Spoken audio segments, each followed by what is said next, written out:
Welcome to this practice, which I am leading during one of our 200-hour yoga teacher training programs.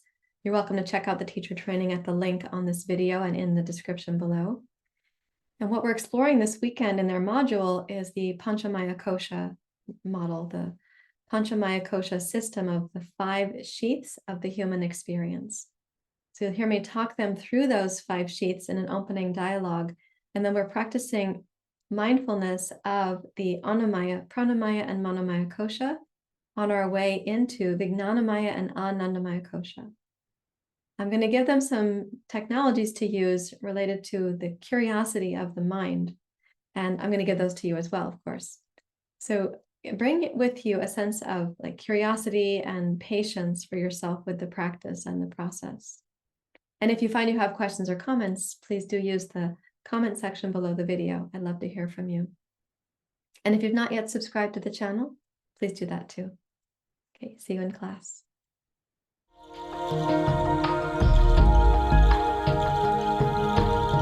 So welcome for practice this morning. I'm excited to be here to unfold a little bit more in terms of understanding how the koshas intersect with each other and how we can have a direct experience of that based on physical asana and the breath, and what we're doing with the mind during the practice. So let's start with a comfortable seat. You can rest your hands in your lap. You're welcome to close your eyes. Let yourself drop down into your seat, into your pelvic basin, I like to call it. So you're in this place you can think of as connected to the earth, as more grounded, even as your center of gravity when you take this seat.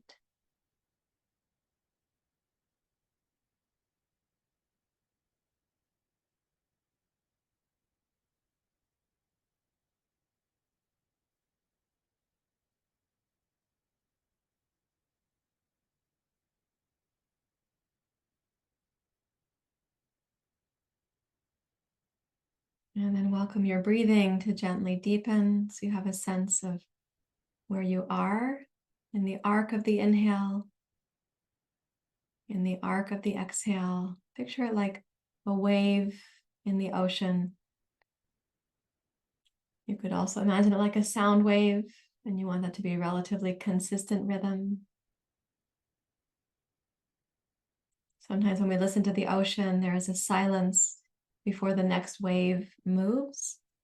You could also imagine the silence in the upper part of the inhale at the pause and the bottom part of the exhale at that pause.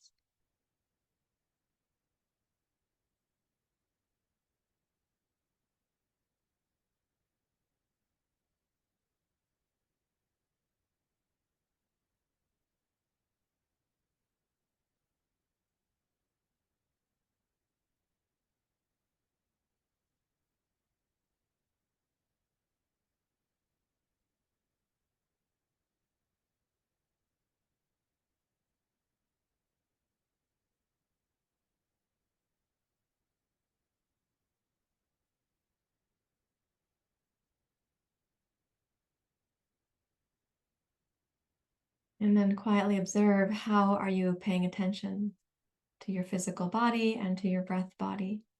Like from your mind, what is the quality of attention? What do you sense as the pace of your attention and the consistency or the interruptibility of your attention?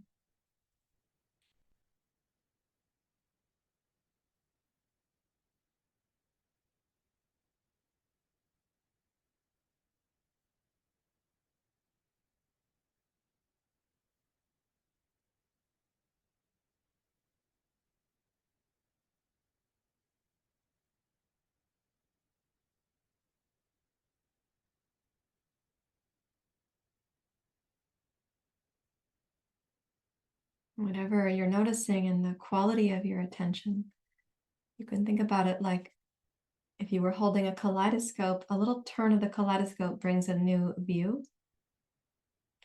Thich Nhat Hanh used to talk about changing the channel in the mind as if changing the channel on the TV. He used that analogy with children when he was teaching. We can shift the quality of the mind or the quality of our attitude by imagining that you're turning a kaleidoscope. The gems will fall into a different position and the display inside the kaleidoscope will be new and fresh. So if the quality of your attention is forceful or distracted or bored, whatever that might be, then you can make a little shift towards curiosity, non-judgment, spaciousness, or whatever would feel like a beautiful quality for you.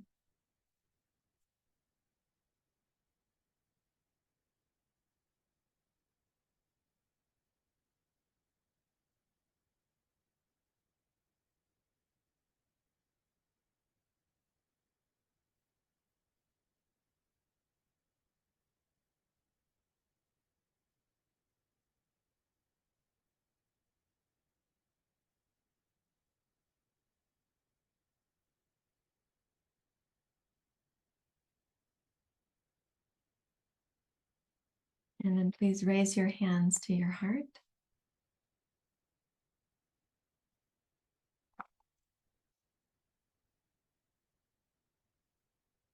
In honor of the qualities that we want to bring to our attention in yoga and the quality of mind and heart that we want to experience, we'll do the opening chant.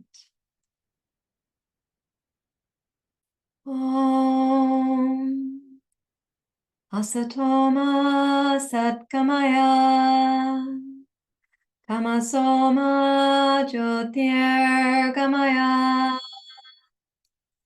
Mrityorma Amritam Gamaya.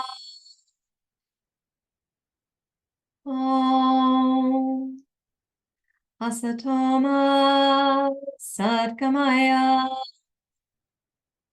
Tamasoma Jyotirgamaya Mrityorma Amritam Gamaya. Om Asatoma Satgamaya Tamasoma Jyotirgamaya Mrityorma Amritam Gamaya. Om Shanti Shanti Shanti Hari Om Shri Guru Pyo Namaha Hari Om.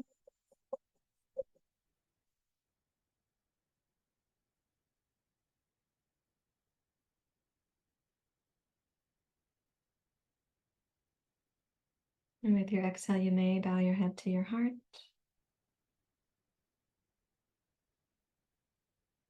Release your hands. Please open your eyes. Welcome. So in the model of the koshas, what we learn is that the outer layer or the outer ripple, if it was ripples on the surface of the water, the outer ripple is the physical body.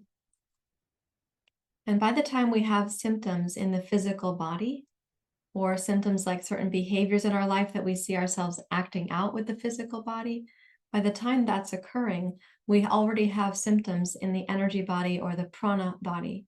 We also already have symptoms in the mental body, the manomaya kosha. So annamaya kosha, pranamaya kosha, manomaya kosha.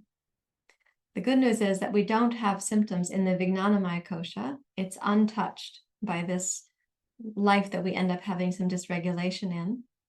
Nor do we have symptoms in the anandamaya kosha. It also can't be penetrated from, it's because we're not actually having a journey from the outer to the inner. What's happened is the symptoms are at the manomaya kosha, going out to the pranamaya kosha, going out to the annamaya kosha. Since the direction is going outwards, like ripples on water go outwards from the stone, kerplunk, then the ripples go like this. Right? So Vijnanamaya kosha and Anandamaya kosha remain whole. and available to us if we can get back home to them. So in physical yoga practice, like we're going to have here, we can use the asana practice to help us reconnect to the pranayama or the breath body, to help us reconnect to the mind, and understanding that the mind we're going to see here in this layer of the ripples is often the animal mind that needs some, can I say, leadership or supervision, some chaperoning. Just as you might learn with a new dog how it has to be chaperoned to learn how to walk on a leash or to walk in the park or to behave in your house. So that mind in the manomaya kosha is the animal mind. And then there's this deeper mind, vijnanamaya kosha, the inner wisdom, this deeper understanding. You can think of it as your wise self coming from the neocortex and the upstairs space in your brain, whereas that animal mind is in the limbic or middle mammalian section of your brain, and is also relying on the lizard brain, another animal species, a reptile. This is our reptilian brain, mammalian brain, neocortex or wiser mind brain, here I say. So as we practice asana, we're going to be releasing some of the stress and tension from the physical body. That makes the breathing easier to do. The breath body is easier to feel into. Our energy, our pranic body starts to feel more balanced, more like calibrated towards homeostasis. And then that mental mumbo jumbo that happens in the manomaya kosha is actually much easier to explore. It's less bothersome to us, but it still does need our attention, because what can be bothersome in the manomaya kosha is where the symptoms begin. They then go to the pranamaya and the annamaya. So it's not that it becomes less bothersome and therefore it doesn't need our attention. We still do want to explore why we have certain thoughts or inclinations or sense impressions, why we have certain instincts and behaviors that aren't supporting our pranamaya or annamaya kosha to be in radiant health. Now, perhaps you have it all dialed in and you don't have these experiences. So your manomaya kosha is nourished by vijnanamaya kosha, deeper wisdom, and anandamaya kosha, an indwelling sense of belonging or bliss. In that case, your manomaya kosha is probably just a functional part of the mind. It knows how to drive the car, right? It knows how to feed you. It knows how to clean up. Perhaps your manomaya kosha is not chattering away at you in daily life, telling you about all the things you have to do and the ways in which you're not doing them soon enough or properly. That's some people's mental broadcast, right, in the manomaya kosha. So if yours is already clear and easeful, then your mental body is going to be more relaxed to be with. And then your pranamaya kosha, the physical or energetic body, is going to be more lustrous, more easeful, more health-oriented. And the annamaya kosha, you'll have fewer symptoms in your life and in your body and your health. This is as according to yoga, the yoga philosophy of the Panchamaya kosha model. So today I'm going to use asana, then pranayama, then mindfulness. The whole class will have mindfulness, but we're going to check and see, are we going deeper? As if we were walking down a staircase and sensing where we are, and then walking down and sensing where we are, going down and sensing where we are. Can we come back home, as it were? So to begin this journey, I'd like us to come onto the floor. Please come onto your back. Let me put this where I'm not going to knock it over. Try that there. So you can put aside that which you're sitting on. I was using a bolster. You can lie on your back like a starfish.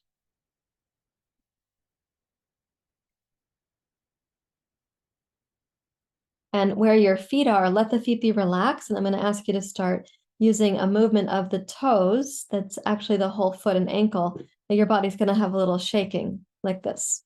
It's a little rocking technique. And as you're rocking, using only the feet to do so, you'll notice that the whole body is connected to every other part. And so your head and neck are also likely moving.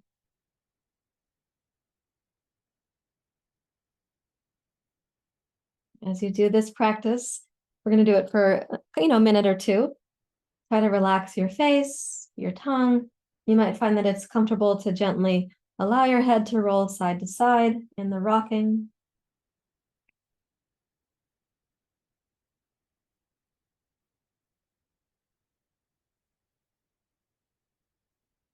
You can smile at the opportunity here. It might feel a little bit childlike.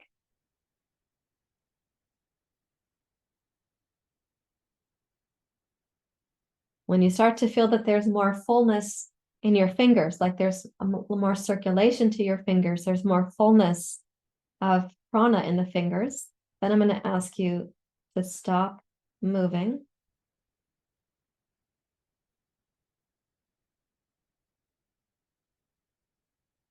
Notice what is happening in your body right now.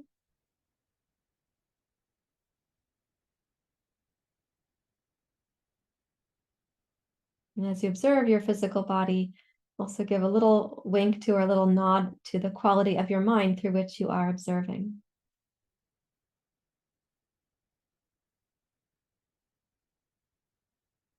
And then bend both knees and place your feet flat on the floor. And let's take both knees up and then over to the left. So when you come over to the left, I'm going to suggest a lot of people put their hand on the top knee like this. I'm going to suggest that you take your left hand and put it under your right knee. So you're going to be holding it from the inside. The purpose of that is you're going to be lengthening your right hip towards your right thigh, towards your right knee. So as you come down and give that lengthening, and now take your right arm overhead past your right ear. Lengthen your right hip away from your right shoulder. Stretch the right hemisphere of the body. And then as you exhale, open your right arm to the right without moving your hips, thighs, knees, or shins. And as you inhale, sweep your right arm overhead once again. So this is going to be a movement where we synchronize the breath and the body. So inhale to open.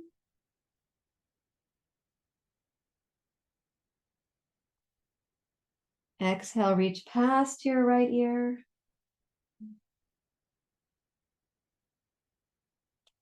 Inhale to open. Picture that during the inhalation, your breath makes it down into the pelvis and the lower belly. It also includes the mid-torso. And the upper part of your inhale also includes your heart and your collarbones.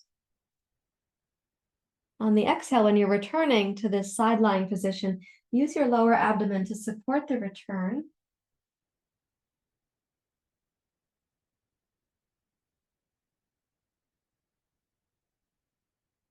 And the next time that you open to your right, go ahead and rest your right arm down wherever it happens to make contact.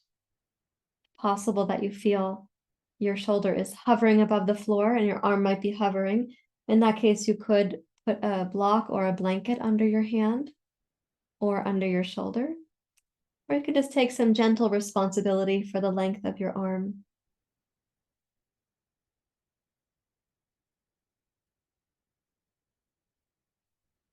And quietly observe how your body is breathing just now.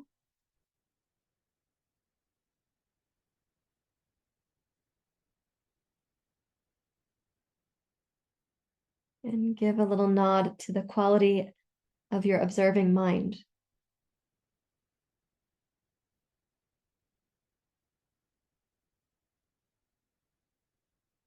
And then with an exhalation, let's bring both knees up to center.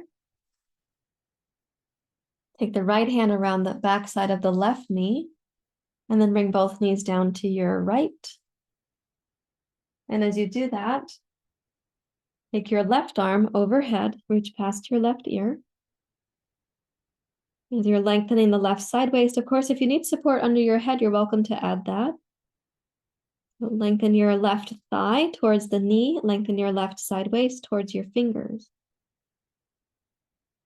And then inhale to roll open, breathing from your lower abdomen and pelvis to your mid-torso and then up into your heart. And exhale, reach again, overhead. So on the inhale, when you're moving like this, do keep your hips and pelvis stable, please. And on the exhale, use the strength of your lower abdomen to help bring your torso back into side lying.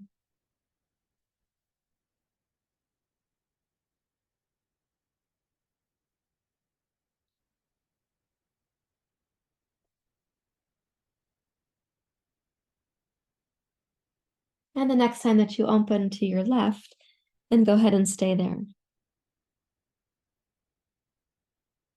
And you may be someone for whom your left arm drops to the floor, or perhaps it doesn't drop all the way to the floor. You can support it with a blanket or a block or a cushion, or you can just, as I said before, take some gentle responsibility for the weight and the length of your left arm.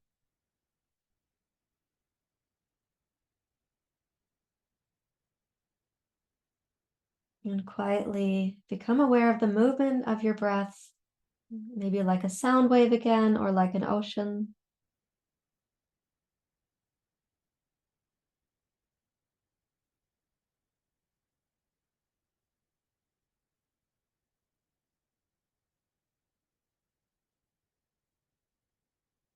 And you can shine a little light on the quality of your observing self, the quality of your witness mind. Is it more spacious, more curious, or more demanding, or is it a little bit petty?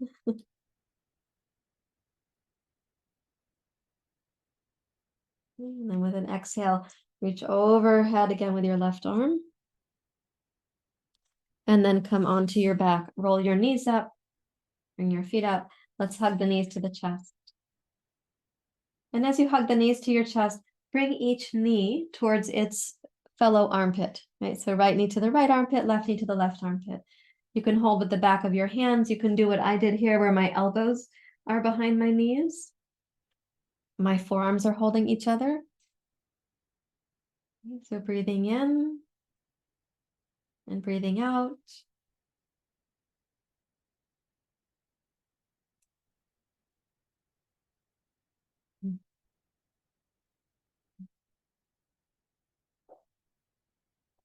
Okay, and then please roll yourself up to sitting. One way to do that is to cross your ankles and then make a little roll like this and come up to a cross-ankled position. And as you come up, you can hold the ankles with your hands. Okay. Inhale, raise your chest and heart up. Keep the feet strong. And exhale, curl down. And keep the feet strong, keep the hands strong. As you roll down, press the knees forward. Inhale, roll up, roll over your sitting bones as you come up. Exhale, roll down, and specifically feel your sitting bones moving on the ground. We roll towards the sacrum on the downward. We're going to roll up and over the sitting bones on the upward. And exhale again to curl down. So what you're doing right now is influencing the Vata dosha by the practices that we've been doing. So right now, rolling on the sitting bones, the bony landmarks of the pelvis. There are marma points there, and it helps to bring our energy back down into the body. Do this one more time. Inhale to roll up. And exhale, release, and you can rest your hands in your lap. Take notice for a few moments. Just be in your inner witness, your inner observer.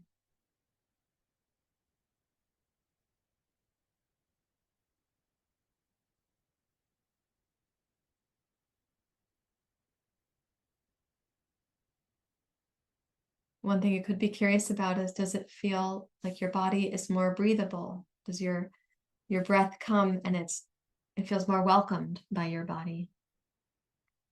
And is there any bit of peace or ease or equanimity in your mind?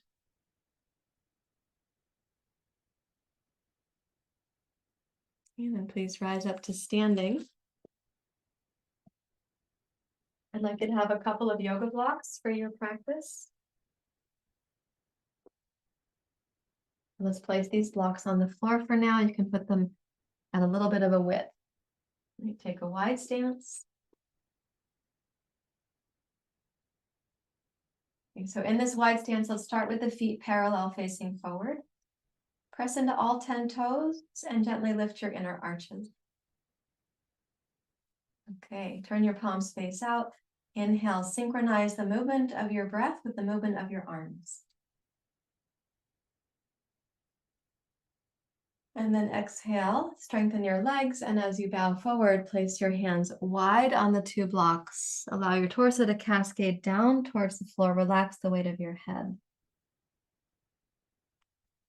Rise up to your fingertips with your inhalation. So your torso is going to be kind of parallel to the floor. And then exhale and bend your right knee deeply. Inhale, glide up to center. Exhale, bend your left knee deeply. Inhale, glide up to center. As you exhale, come down to your right, press into your left foot as if you were practicing becoming a speed skater. Right. Inhale, rise up from the right to center. Exhale, come down to your left, press into your right foot to stay grounded there. Inhale, rise up. And exhale, come down to your right. And this time we're going to stay for a little bit so you can take this block and you might make it into a little desk for your elbows. You could make it into a medium desk or a lower desk or a higher desk, or you could stack both blocks if you need to. If you have the flexibility for it, it's also okay to come down to the elbows on the floor, but this is not a goal to come down this low. I'd like you to put your body weight in your right heel and to have your hips dropping back and down. And observe now what's happening with your breathing. And also shine that light again on the quality of your mind. And if that quality becomes more rigid or more overbearing or more apprehensive, then come up in your physical pose a little bit, adjust it. So the determination of how deep might you go in a yoga pose is actually based on what happens to your breath and to your mind. Okay, let's inhale, return to center. And exhale, glide down to your left. Put your body weight into your left heel. So this glide down is back and down. So your hips don't pitch forward where you feel like all your weight is in your toes. It should be in your left heel. As you observe the choice that you made for how deep to come down or how to support your elbows, look again into the breath. How is it being influenced by your choices? And also, where is the choice coming from in your mind? From a loving place or more of a like making up for overeating potato chips place?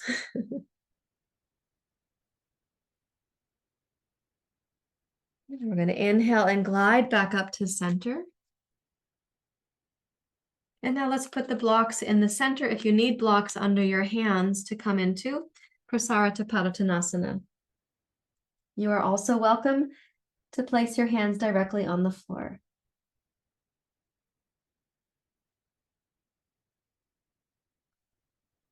As you're breathing in and breathing out, invite the breath to become smoother,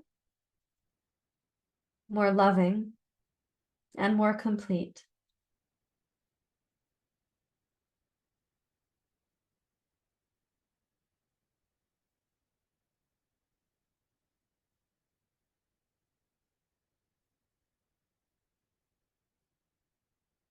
And then raise your hands to your hips. Please come up to standing. And let's go heel toe to center. And then just as you come into mountain pose, think of it like a standing meditation pose. Drop your arms. Release your thoughts if you can.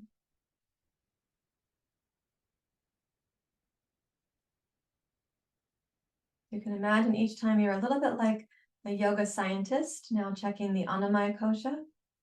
What are the sensations there? Checking the pranamaya kosha. How's energy moving in your body? What is the breath doing?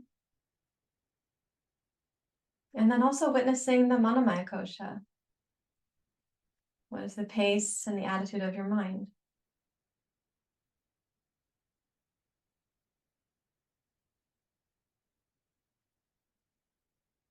Okay, and let's take a wide stance again, please. That's going to be a little cycle that we'll keep returning to. And to clarify, Vinyasa yoga that we see in the West so much was contemporarily made. It was designed.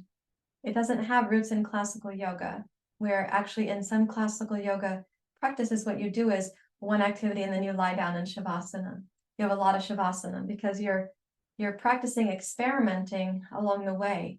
Yoga is a science. It is also a practice. It's also a mystical path. It's also an art form. So when we pause to reflect like that, I want you to consider you're closer to the roots of yoga and doing it that way. Sometimes we do Surya Namaskar, that is also very traditional and has a lot of movement to it, but the constant 90 minutes of Vinyasa yoga is a contemporary innovation. And I would propose that my Ayurveda teachers and doctors don't agree with it. They don't recommend that. Because of it's difficult to keep track of your mind and your breath, and it may also be promoting symptoms because of how the body shifts to sometimes a sympathetic arousal during that kind of practice. It becomes more sympathetic nervous system state. Lots of good endorphins, but perhaps not the inner transformation of your doshas, and perhaps not understanding where the koshas lie in your system. So this is just to make a recommendation based on my experience of yoga and my doctors and teachers for Ayurveda. So now we're going to take the left heel slightly back like this. I know you can't see because my block is in the way. So take the left heel slightly back, turn your right foot directly to the right, turn your palms face out. Give a little check if you aren't sure that you're lined up right foot to left heel. Okay.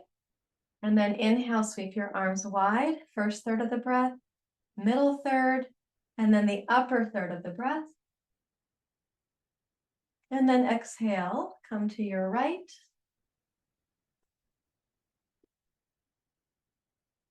Inhale, sweep the arms wide, straighten your right leg.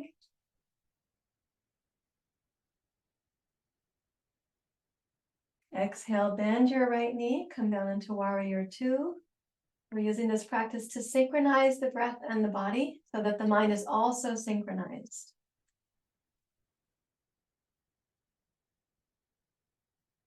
You exhale into your warrior two, knowing that you're not going to stay long, but you can savor the arriving. Inhale, rise up. Strengthen your right leg as you root down into your heel. Exhale, warrior two. Virabhadrasana two. And once more, inhale to rise up.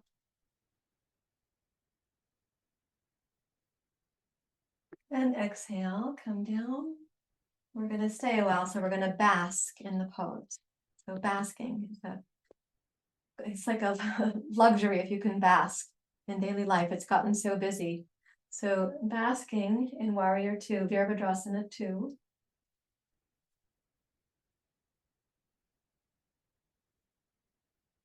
Encourage your breathing to be smooth. And it's like it is a full torso breath. So there's the first third of the breath, the middle third of the breath, the upper third of the breath. So take your time for the inhale. You should not feel breathless during physical asana. The exhale, you may sense like a zipping up quality for the lower belly.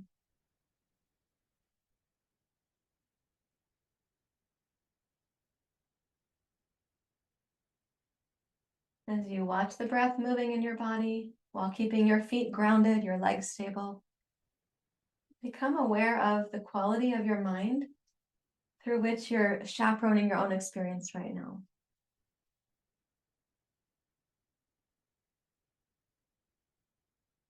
And turn your palms face up and let's inhale, raise back up to center. And exhale, bring your feet to parallel. Relax your arms down.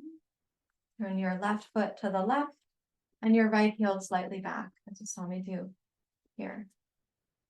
Inhale, first, middle, upper third of the breath. Exhale.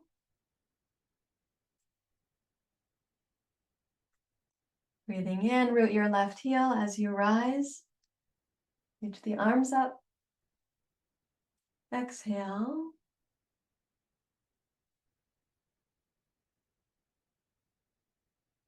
Breathing in.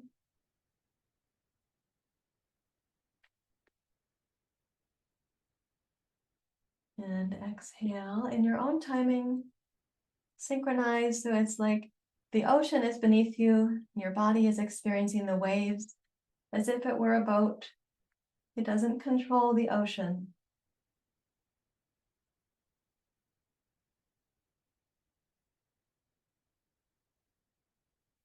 The breath is the ocean. Your body is responding. The next time you come into Warrior Two, let's stay here so we can bask in the experience.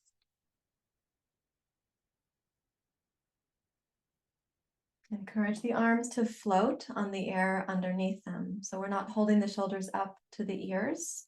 The shoulder blades can be relaxed on the upper back, kind of melting down the upper back. Well, you keep both feet grounded and you aim your left knee directly in line with your left third toe, the third toe on your left foot. Then notice the fullness of the breath. First, middle, upper, sides and back. So the inhale, you shouldn't feel like you're grasping for it, but that you're allowing the breath to be a full and complete inhalation.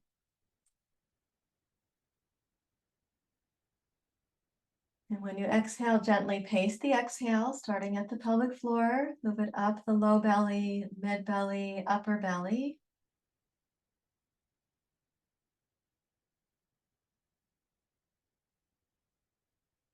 And then with your next inhale, turn your palms face up, rise up. And exhale, make your feet parallel and come down. Return to Prasarita Padottanasana, and you might return realizing that things actually feel easier.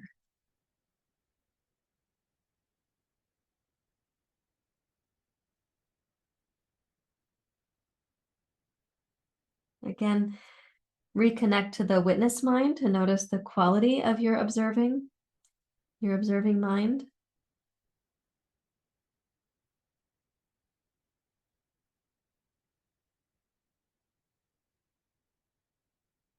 And then raise your hands to your hips, please. Rise up to standing. Okay, let's go. Heel, toe, come into mountain pose. Relax in mountain pose. Just enough tone to be upright.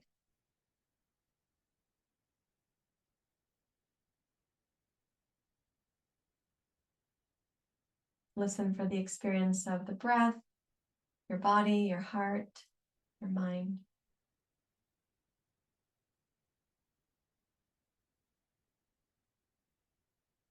Just check and see if you might feel more connected now to this like inner wisdom or inner mental tranquility through which your wisdom can re-emerge.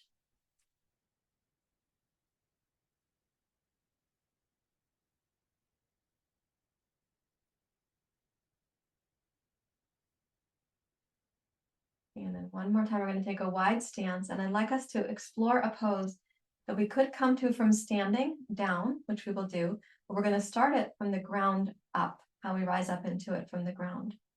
So take a wide stance. Just speaking in terms of methodology, the reason we're choosing these kinds of poses right now are because it's Vata season and I'd like you to feel more grounded. So we have this movement, stability. Like we're trying to coax the mind and the body to feel willing to be still and to develop some stamina there. So now we're going to put both blocks on the right and you can point them in the direction to your right. And take the left heel, take it strongly back to your left. So really take it back at a strong angle. Turn your right foot directly to the right. Okay, you can bring your hands to your hips. Bend your right knee. Good. Bow your torso over your right leg and place the two blocks to the inside of your right foot. This means that your torso is also to the inside of your right thigh. So keep the right outer hip drawn back towards your left heel. And then you can walk the blocks forward. Your torso is going to come down along the inner edge of your right leg. Now, as you're pressing back into your right hip, towards your left heel. Also anchor your left foot back there.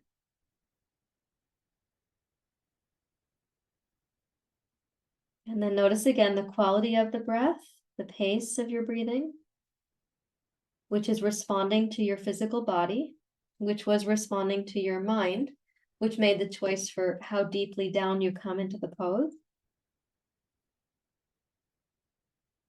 And if it's too deep for your physical grace or stamina, then it's recommended that you back slightly up until there's ease in your breath. There's a little more ease in your mind. And you can sense your wise, witnessing self once again.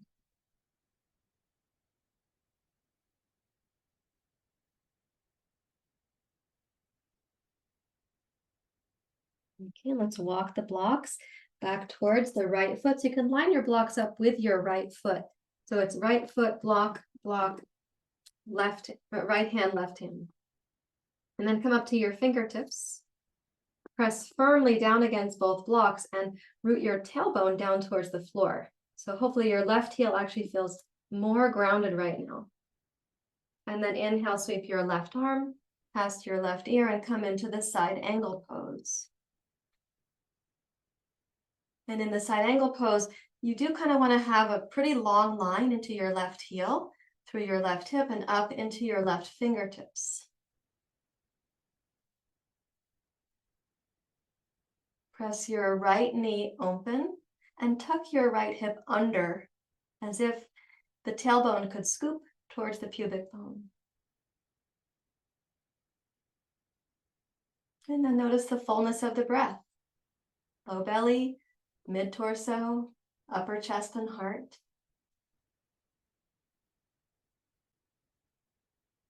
Root into your right heel. And with an inhalation, bring yourself up through warrior two to rise back up to center, which means as you turn your foot in, it's going to move your block. You'll survive. Relax both arms. Stand in your center, but see if you could close your eyes. Keep your balance.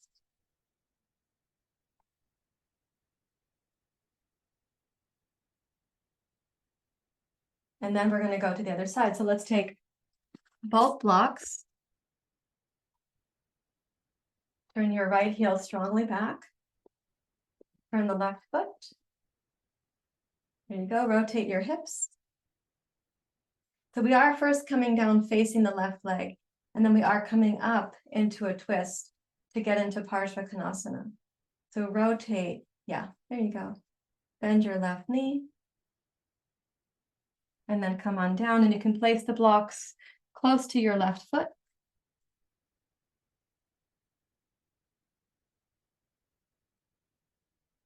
And then walk your hands and your blocks forward. Sometimes we call this the humble warrior pose. Reach back from your left hip towards your right heel.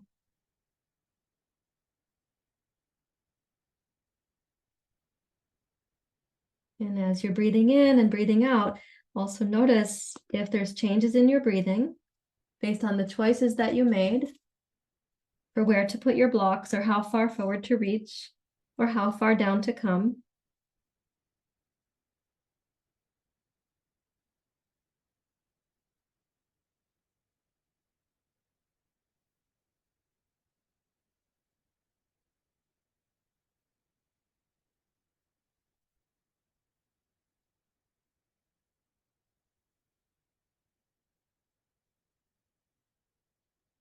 And then I'm going to ask you to walk your blocks back. And as you place the blocks, place it so it's left foot, block, block, left hand, right hand. Come up to your fingertips and press into the blocks. Make like a cat pose spine for a moment. So the tailbone goes down towards your right hand. So it's on a little bit of a diagonal there. And then raise your right arm past your right ear. And come into Parshvakonasana, the side angle pose.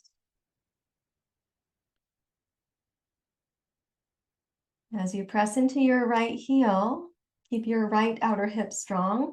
It might seem like it's just passively coming along for the ride, but tone your right hip so your whole right leg feels stable. Let's tuck the left hip under, press into your left heel.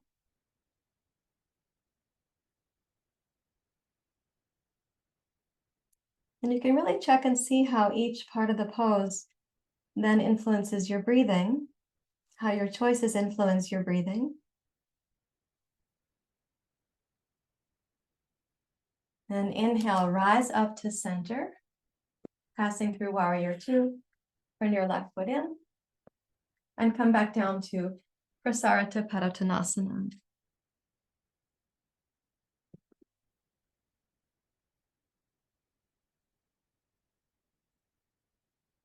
As you relax the weight of your head, notice what occurs for your breath and for your mind, and any sense of being reconnected back to that inner loving presence from which you can observe your mental habits. You can observe your breath body and your physical body.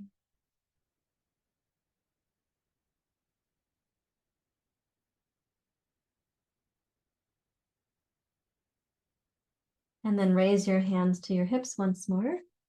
Rise up. Close your eyes and balance a moment. So closing the eyes means you're balancing from within.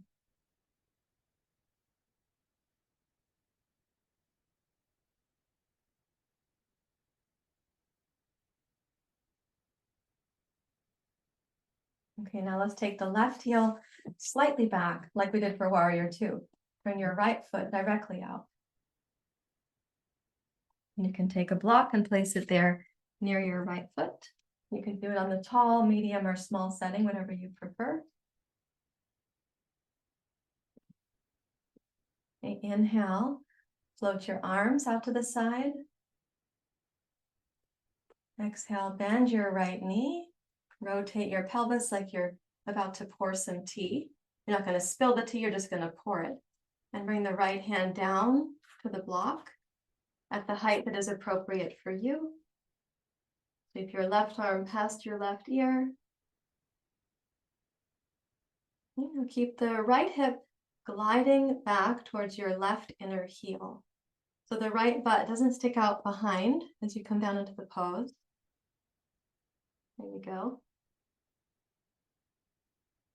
Rotate your chest and your heart. And if possible, also rotate your gaze.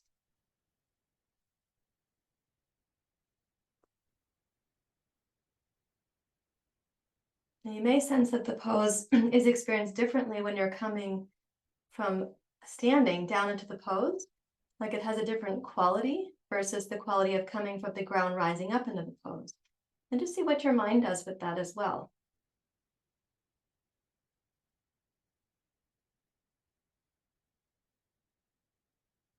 And rooting to your right heel so that the inhale that comes next can bring you back up. Relax both arms, turn your right foot in, turn the left foot out. So now you're going to take the right heel just slightly back. We take it only slightly back because we're doing side angle pose and it doesn't have a deep turn of the pelvis towards the left leg. It actually has more of a warrior two kind of orientation. So in my case, if the hips were headlights, that means like this way. It's not 180 like this. There's no 180. There's no barn doors to open. Those are old analogies in yoga. I mean, contemporary, but old, 10 years back, okay? So like this. So your foot reflects the angle of the hips.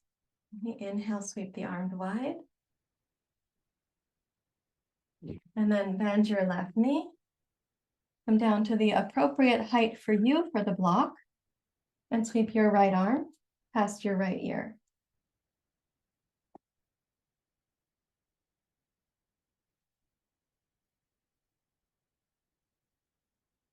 Use each pose this morning as a looking glass to see into how does your mind make the choices? How is that influencing your breathing and your physical body, including your stamina or your joy?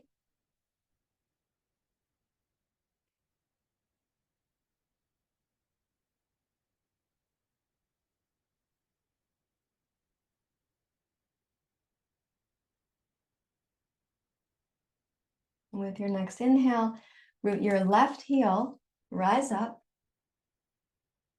and then release. So your left foot's going to turn in, it's going to move the block. And one more time, come down to Prasarita Padottanasana.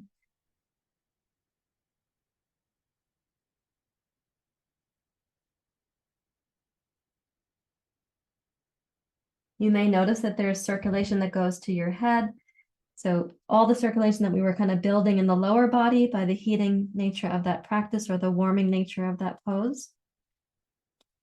Now you have this recirculation through your body, the blood supply moving a little more towards your head.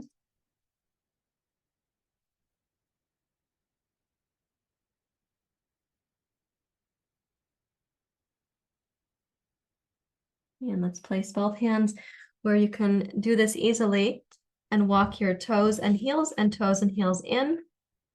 Come over the toes and down to kneeling.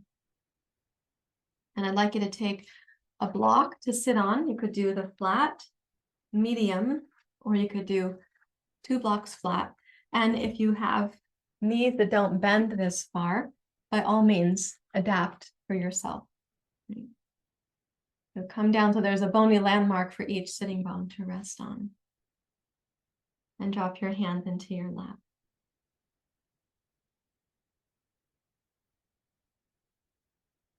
Close your eyes. Consider like you're gazing at the ocean. You're gazing at the ocean of the breath. It's just moving itself right now.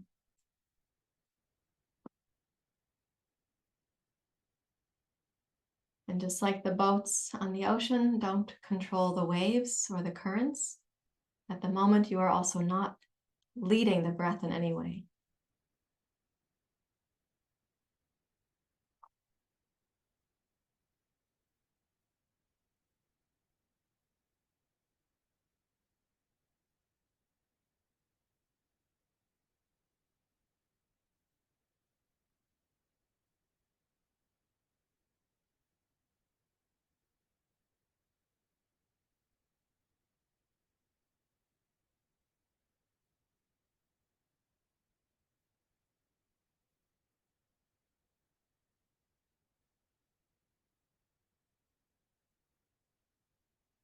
If you could imagine you're kind of gazing down at yourself and seeing there's the physical body, there's the breath body.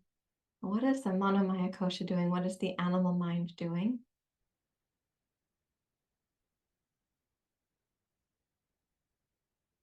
Also observe if you feel any bit more connected to your wisdom mind.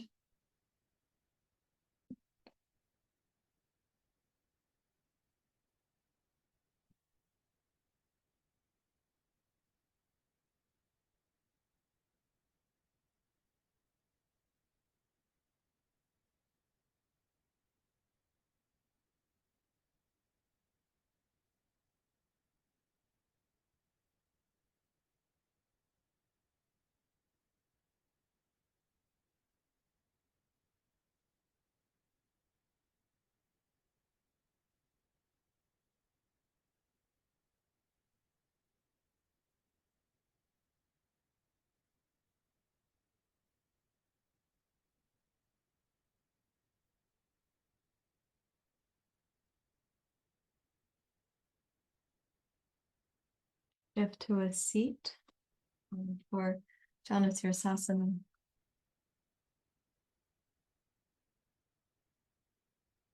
So to be responsible for your doshas, as your teacher, and I know that the transition is Pitta to Vata season right now, it's important that if we do standing poses, which can be warming, helpful for Vata dosha, they could be warming, exacerbating your Pitta dosha. Standing poses, helpful for the grounding of Vata dosha, to remember where your roots are, but also sometimes Pitta gets a little bit competitive even with itself. So now we're going to do poses and practices that really bring Vata dosha back down even more. So you can use 2 blocks for this if you'd like to. I'll show you how to do that in just a moment. When you take this seat, try to have your hips equally supported so both sitting bones can be felt on the seat that you're sitting on. And then bring your right leg out to the side. Okay, and so both hips face forward for the time being. You have this like maybe a 90-degree angle, something like that. And then you can walk forward while keeping both sitting bones grounded behind you. As you come forward, go ahead and place a block to support your head.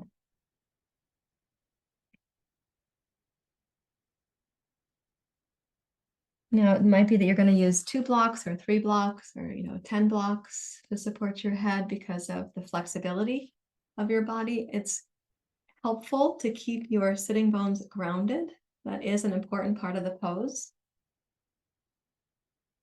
And that's for the purpose of activating those marma points where the sitting bones are very close to that bony landmark.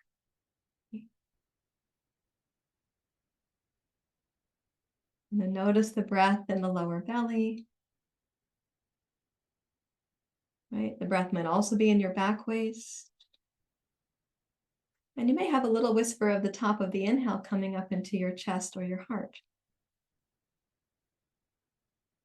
And observe the exhale. It's kind of a gentler exhale here because you're in a forward bend. So you might even have a greater ability to see it from the inside, like, oh, there's the low belly drawing in. And the lumbar spine is a little bit rounded. You don't have a flat back right now. We don't even have a flat back as a species.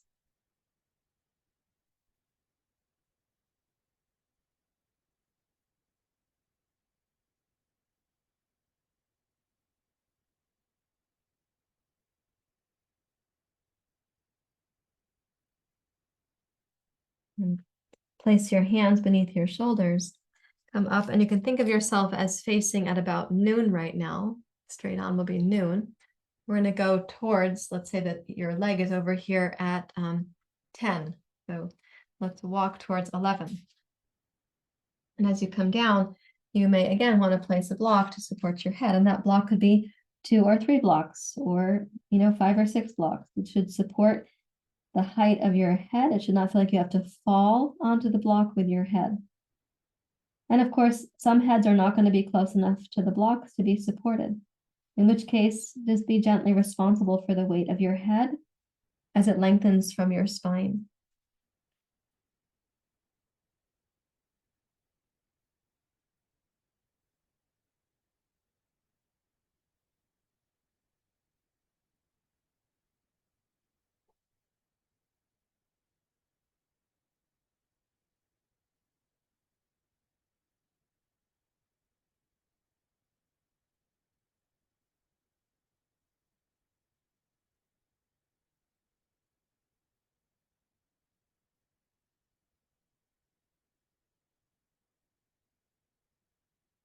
Allow the breathing to be deep and nourishing.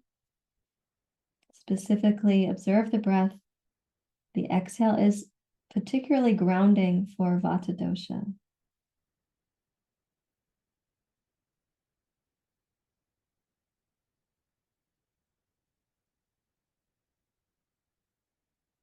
And then raise up and walk over towards 10. So now you're as far over to the right leg as we're going to be going. And notice that by coming forward and down, we've come over, and the right side waist is a little shorter than your left side waist. So a little squeeze on the right ascending colon, the right side waist. Vata dosha has its home in the colon, so giving it a little massage right now is really helpful.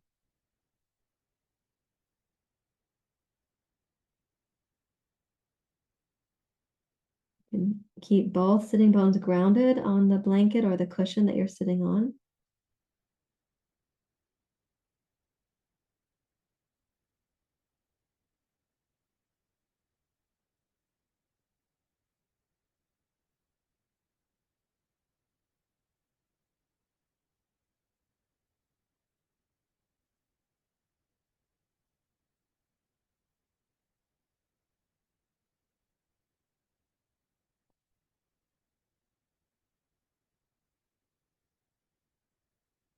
Enjoy one more nourishing breath cycle. And then use your hands to walk yourself back up to sitting. You can bring your head support with you. I'm just using one block, so I'll bring that with me. And let's bring the right foot in and the left leg out. Let's now call that 2 o'clock, if it's okay with you guys. And we're gonna come forward and down. So again, when you come forward, keep both sitting bones rooted on your blanket or your cushion. And find a place of support for your forehead. One reason that we do that for the forehead is that it quiets the pitta dosha. It's also helpful for the eyes and the mind to be still. But again, if your physical body doesn't bend that far forward, it's okay if your head is not making it down to a block. One option might be to use a chair in this pose, and you would cross your forearms to rest your head on the seat of the chair like that.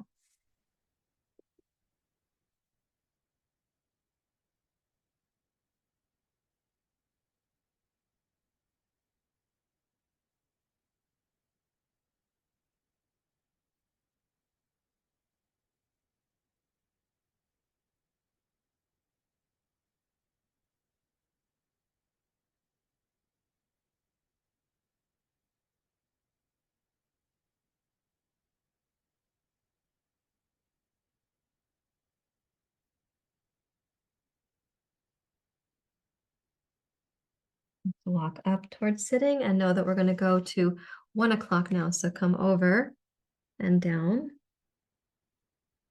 You may start sensing how you're influencing the left low belly, that is the descending colon. And of course, in between those two, you're influencing the transverse colon.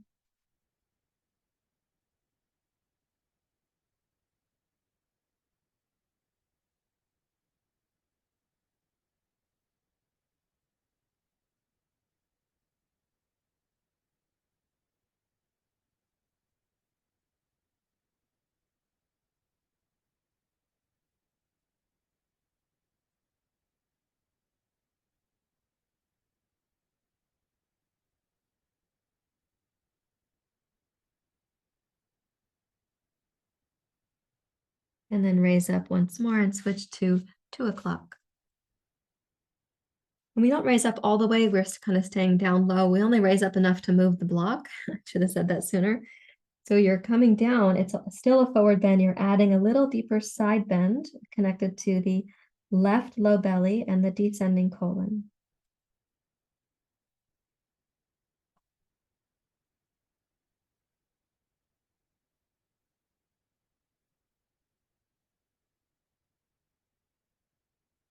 Allow the breathing that's coming to you to be deep and nourishing.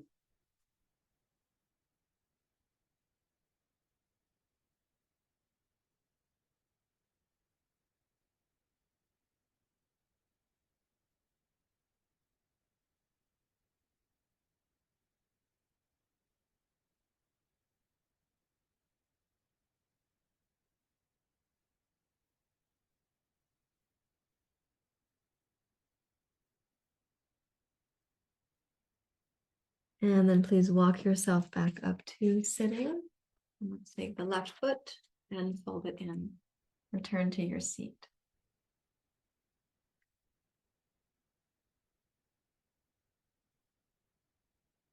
Close your eyes.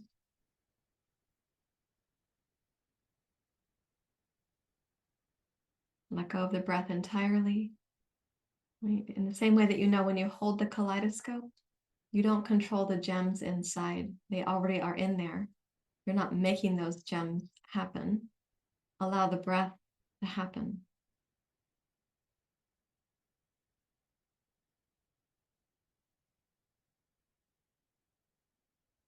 In the kaleidoscope, the light that shines through the kaleidoscope is also not made by you.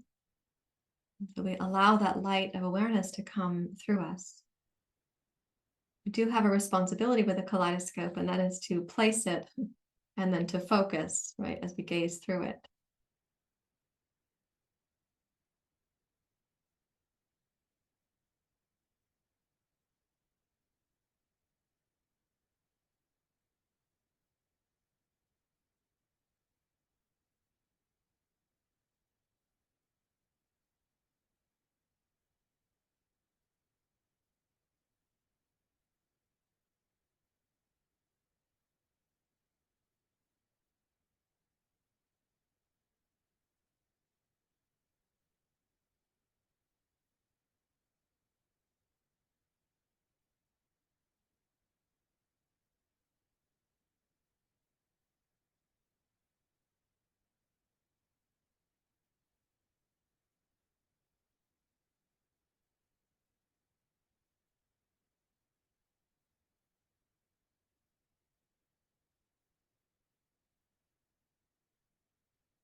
As you're observing, the light of awareness shines such that you can see. Perhaps your breath and your body feel relatively still. Perhaps the animal mind is also relatively still.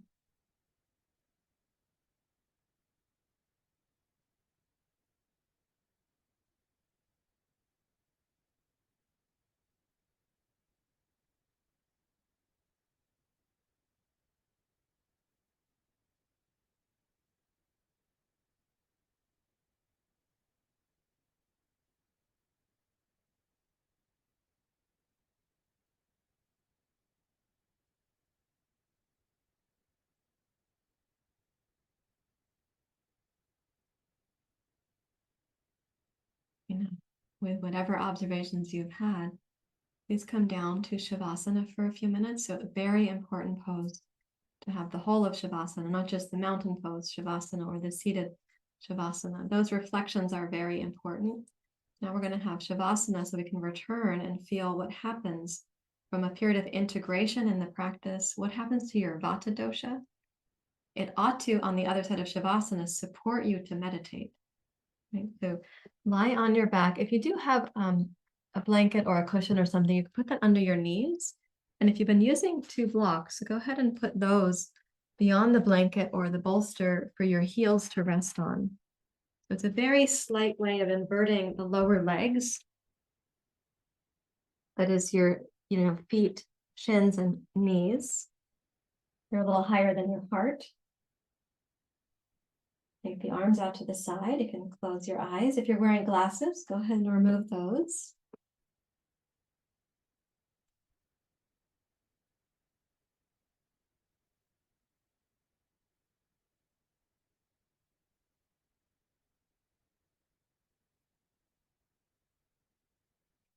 And this is a practice of surrender now, in the same way that the wave that rises in the ocean then surrenders back into the ocean. When you turn the kaleidoscope, the gems surrender, they fall into the next position. This is a practice of surrender. We're releasing mental habit, releasing the breath to breathe us, even releasing physical effort.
In the surrender, encourage the increasing awareness of the heaviness of your body as you let go. And welcome your mind to follow that increasing heaviness or surrender.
As you drop down, remember I said going down and down through surrender, a deeper staircase, a deeper staircase. Allow yourself to come back down to the ground in both your mind and your body.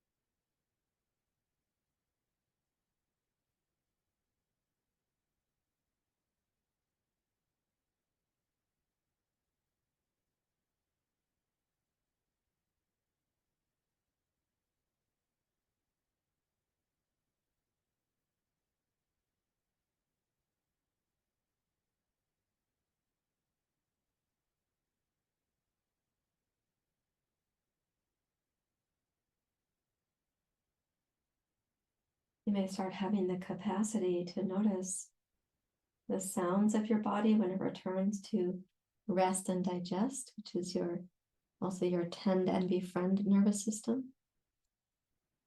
You may also begin to have capacity for observing the stillness of your body and your mind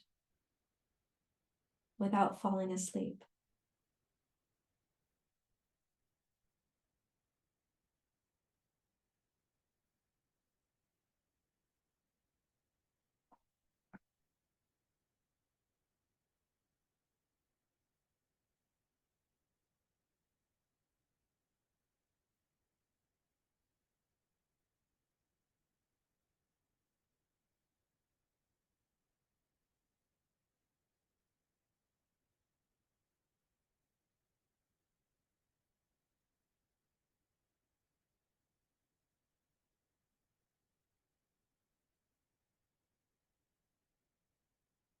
Allow your body to receive the full support of your practice during this integration period.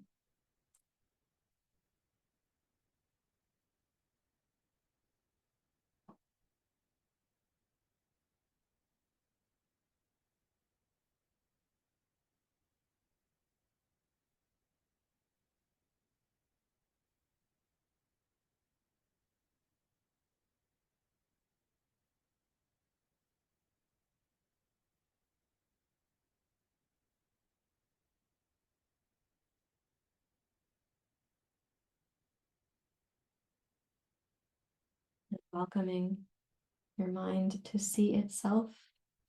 Vijnanamaya kosha is able to see manomaya kosha.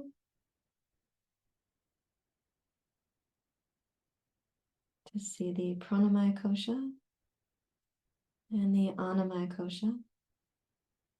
And then the environment that you're in, and even the land on which you are practicing.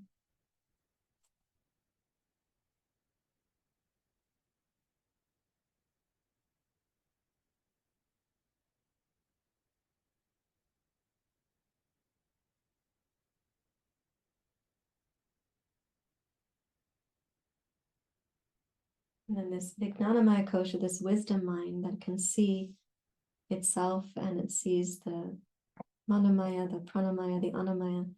Now move your awareness back, asking, and what is the source of awareness itself? The anandamaya kosha. Rest in that for a few moments.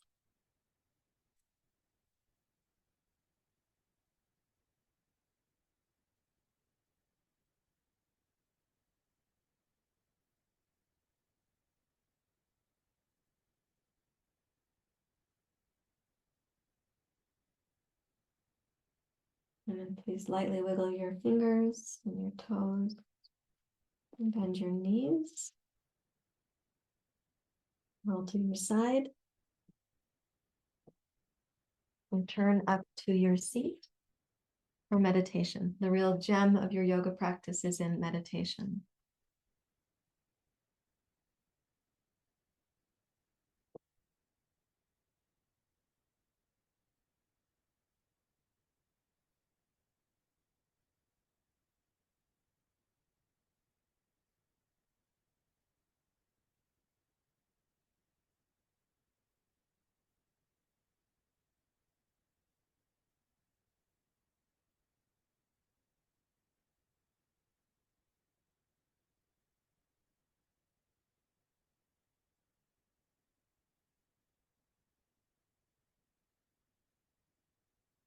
You come to your meditation seat.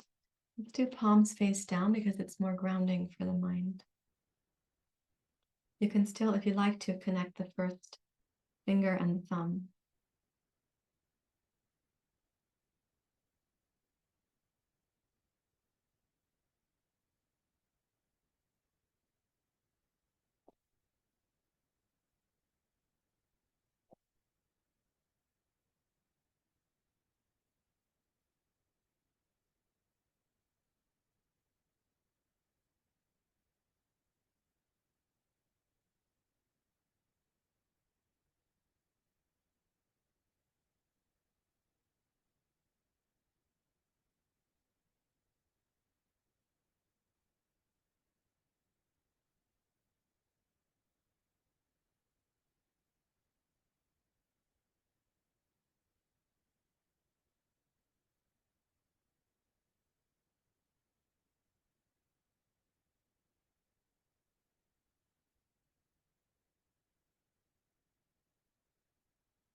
Rest in the stillness of the wisdom mind.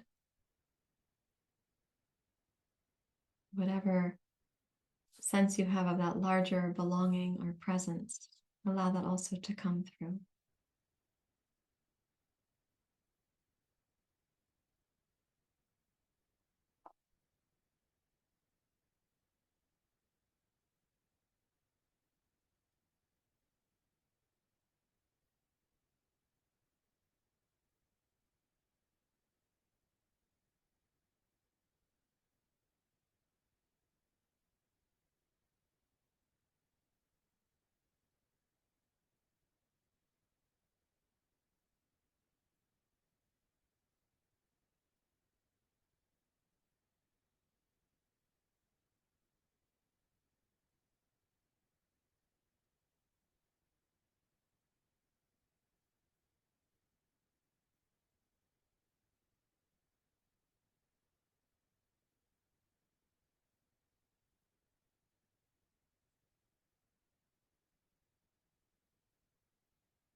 Stay present in meditation.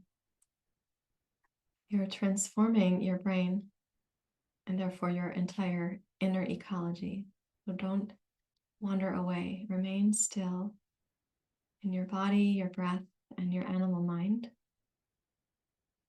resting in your wise mind and in that larger loving presence.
Stay present with your wisdom mind, larger sense of belonging.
Raise your hand to your heart.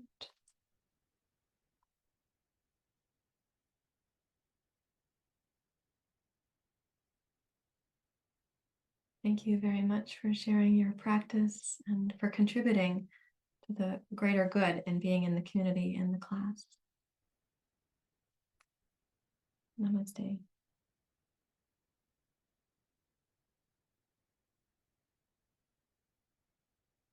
I hope you're saying to yourself, I feel so much better.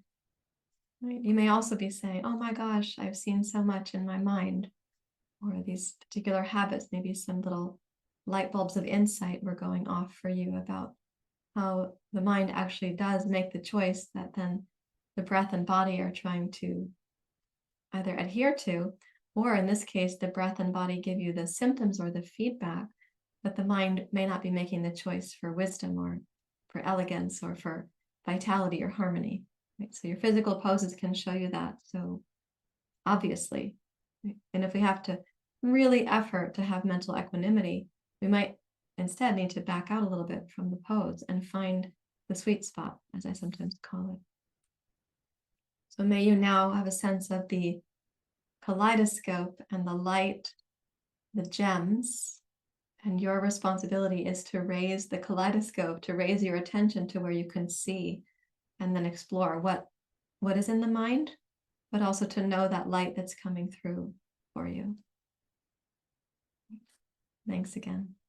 Once again, thank you so much for sharing your practice with me and with the community. If you have questions or comments, please leave them down below the video.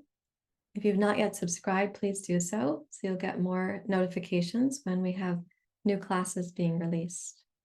It's truly an honor to teach yoga and to try to convey to you and to others the deep science and tradition of yoga. So I do look forward to hearing from you, and I hope to see you in the next class. Namaste.